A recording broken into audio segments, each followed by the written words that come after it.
ఇంత క్రైమ్ చేస్తుంటే మీకు భయం అనిపించలేదా? దేనికి సార్ భయం? ఏం చేస్తారు మీరు? మహా అయితే లైఫ్ వేస్తారు. ఈ కోర్టు కాకపోతే ఇంకో కోర్టు సార్. 100 సెక్షన్లు ఉన్నాయి, 100 ఫిట్టింగ్లు ఉన్నాయి. సార్ ఒక అమ్మాయిని చూడగానే వెంటనే రేప్ చేయగలుగుతున్నావు సార్. మీరు వెంటనే శిక్ష చేయగలుగుతున్నారా? ఇంతెందుకు సార్, తప్పు చేసావు మేము ఒప్పేసుకుంటున్నాం. రేపో ఎల్లుండో 2 రోజుల్లో మీరు మమ్మల్ని ఉరి తీయగలుగుతారా? భారతదేశంలో ఎప్పుడు ఇలా జరగలేదు. 2 రోజులు ఊరు ఎలా తీస్తామని మీరే అంటారు సార్. ఆల్రెడీ ఈ కంట్రీలో ఉరి శిక్ష పడ్డ ఖైదీలు 52 మంది ఉన్నారు సార్. ఏ సంక్రాంతికో శివరాత్రికో ఒక్కొక్కరిని వేసుకుంటూ పోతే మా టోకెన్ నెంబర్ వచ్చేసరికి 25 ఏళ్ళు సార్.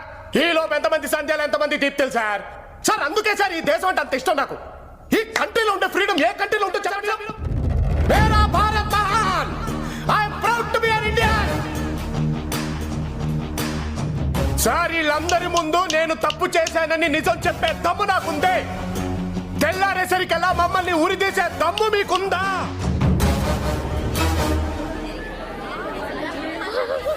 ఆర్డర్.